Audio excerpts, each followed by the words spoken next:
Əmək və Əhalinin Sosial Müdafiəsi Nazirliyinin Əmək və Məşğulluq Alt sistemində növbəti yenilik tətbiq edilib.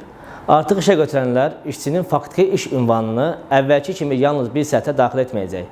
Məlumatlar 3 mərhələ üzrə daha dəqiq şəkildə qeyd olunacaq. Yeni mexanizmə əsasən əmək müqaviləsinin faktiki iş ünvanı bölməsində həm Azərbaycan, həm də xarici ölkələr seçilə bilir. Xarici ölkə seçildiyi halda ünvanın tam qeyd edilməsi üçün genişləndirilmiş sahə aktivləşir. Azərbaycan seçildikdə isə əvvəlcə rayon, daha sonra küçə və bina məlumatları daxil edilir. Bu dəyişiklik əmasda ünvan məlumatlarının daha dəqiq formalaşdırılmasına, eləcə də işə götürənlərin məlumatları e-sistemə daha rahat və düzgün daxil edilməsinə imkan yaradır. Əmasda olan bu yenilik, əmək münasibətlərinin rəqəmsallaşdırılması, məlumatların tamlığı və sistemin funksionallığının artırılmasında mühüm önəm kəsb edir.